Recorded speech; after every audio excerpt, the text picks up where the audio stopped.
In fact, not since In Living Color's alternative to the halftime show in the early 90s has an outside halftime show drawn the attention of Turning Point USA's All-American halftime show.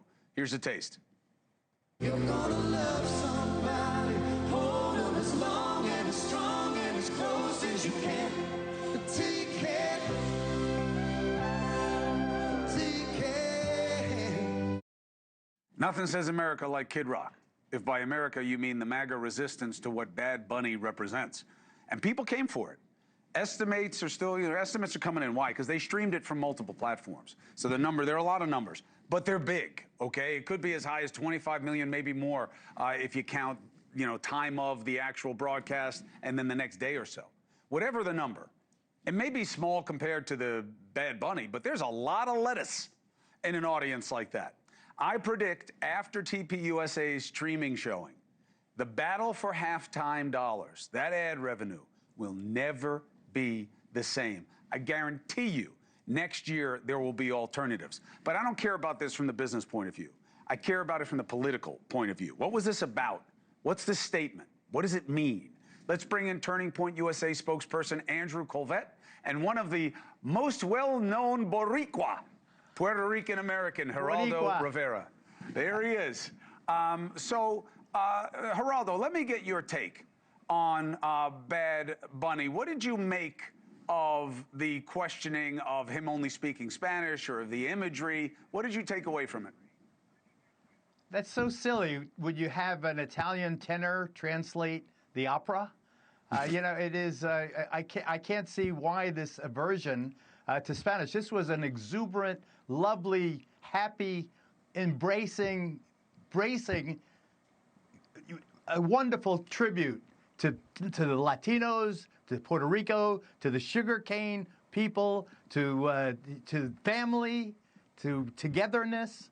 I don't understand what the big problem was, and I don't know why Turning Point USA picked this fight. Why did they? You talk about division. The division came from one side.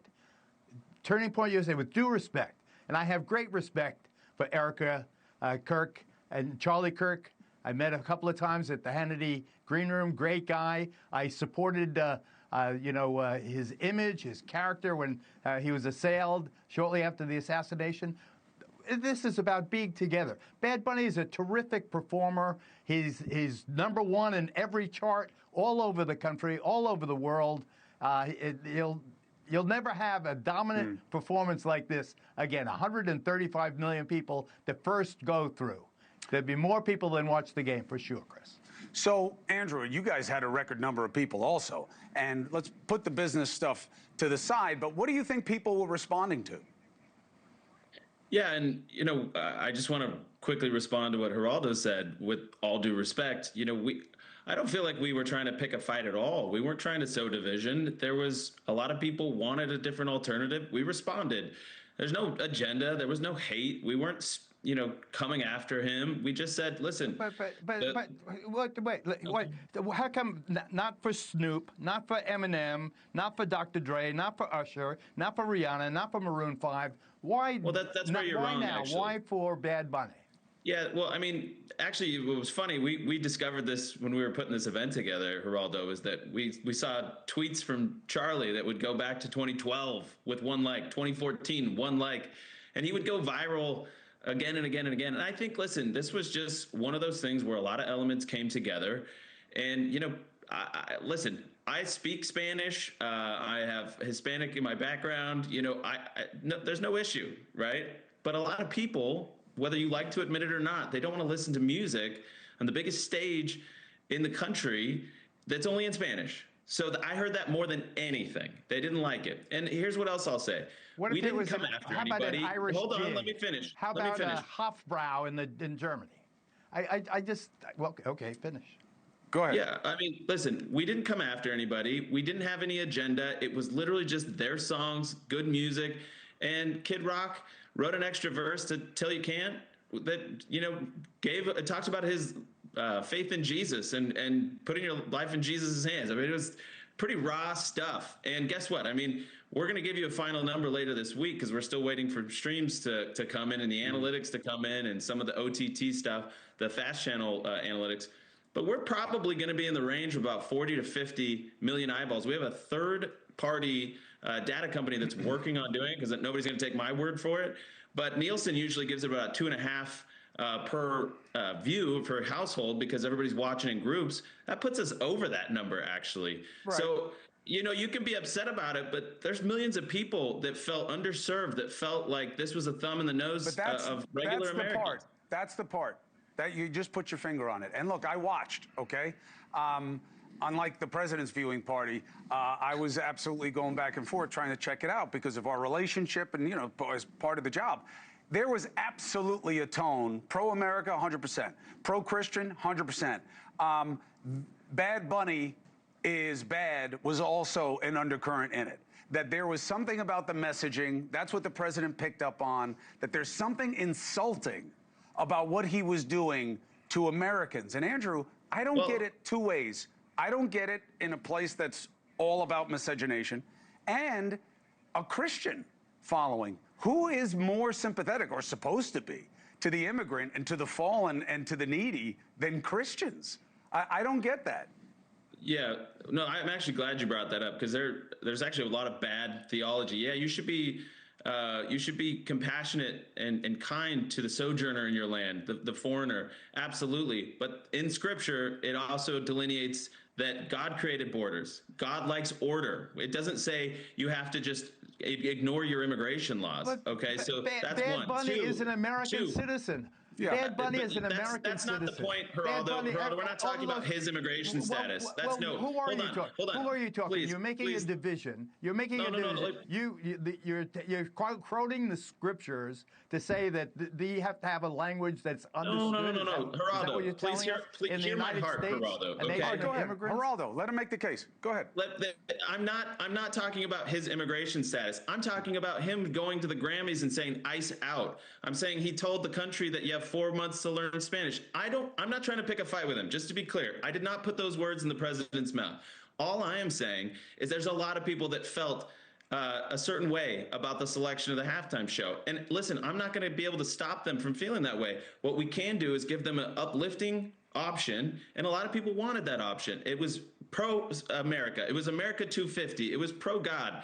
There's nothing wrong with any of this. I think this is just the market doing what the market does, and I've just never been so overwhelmed with people so grateful that we did something that they could get their family behind. And by the way, Geraldo, before you say that this act is all wholesome and good, you should translate some of his songs to English before you make that assumption. They're really raunchy songs, and there's a reason you can sing them in Spanish and not in English. The FCC would have come down on him. Yeah, not last night's version, though. But look, I get it. I mean, look, Kid Rock ain't exactly known as Sunday school material either, bro. But that was a beautiful like story, though, that you saw his start. He definitely put together something different. I'm not coming at Bob. I'm just saying he did something different last night. So did Bad Bunny. I'll tell you one thing, though, Andrew. You're going to have competition next year.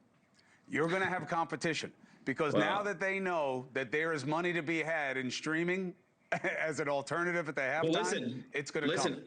I think you're right. I think this has changed the landscape forever, Chris. And I would just say, hey, to the Cabela's, to the Chevys of the world, listen, I think there is a line that we drew in the sand this year, and I think it was important because a lot of people have been feeling left out for a long time. This was not a one-year phenomenon. But we'll say, hey, help us make this even bigger and better. Oh, great. Geraldo, go ahead. Last word to you, brother. President Trump called it disgusting, the worst ever. This is just days after the Obamas were portrayed as apes, and he thinks that this tone of racism won't affect the midterm elections. It is going to poison everything. And those of us who seek to exacerbate that division, shame on us going forward. And the scriptures should be for everybody to be included. I remember Jesus said, "Thou shalt have a green card, or you must go with home." I remember that. 315, or as the president would say, 315. Come on, Chris. We'll debate scripture and borders. No, listen, Andrew, I know what it is. I could go for days on that one. I know that you is the most bastardized part of scripture in the modern era, completely. I know. There's a lot of I know it is. It's also for me different than for you. It's a guideline. There's stories. I know it's your heart, Chris. It's all good, but I'm saying, rules too. And you don't have to own Trump. Listen, the country is clear. Okay, secure the border. If you have violent, undocumented migrants, find them and take them. How you do it matters. And that is a clear mandate from this country. We'll see how it plays out in the midterms. Yeah, I got you. There's no question. For the worst of the worst, they went for grandma. There's no question. I put the data out earlier. That's why they're hiding the data. But Andrew, that's not on you. Can we hit the data? All right. Yeah, I mean, burglary, fraud, DUI, child pornography. We can hit it, but it's only 60%.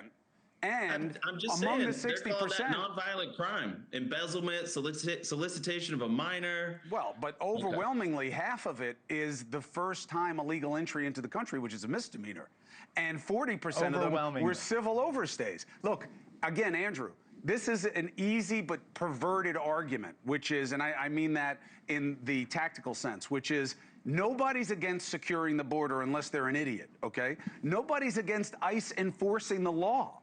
Even that defund the police thing, ICE out is different for these people. First of all, it has a budget now that's bigger than Israel's defense fund. So it's a different argument, but if I'm you, I don't think you want to own that. You want to be pro-America, that's fine. You want to say, hey, we're for the people who think ICE should do it any way they want? I don't think you're going to get a lot of ad dollars for that. Do we have laws, Chris? 100%. Do we have laws? 100%, and they're meaningless if you don't Puerto enforce them. Ricans have citizenship. And yes, they do. Puerto Ricans are citizens. Puerto Ricans absolutely do. That. My goodness. But put it this way: when you and I are in the car and we're in a hurry to get to the boat and we're speeding, the cops don't stop us and start smacking us around because how you enforce the law matters. Of course it does. That's an important distinction. And I agree with you on that. But this is a 3-hour-long conversation that we'll have another time. 100%. But there's going to be opportunity next year during the halftime show. I look forward to seeing what you do and what everybody else does. And I hope I'm watching with Geraldo. Geraldo's invited. We want him to come. Everybody wants him to come. Who wouldn't want him? Andrew Kolvet, congratulations to you on your numbers. Geraldo Rivera, respect your case. Respect your case. Thank you for watching. Subscribe below and download our NewsNation app right now on your phone, and you will get fact-based, unbiased news for all Americans.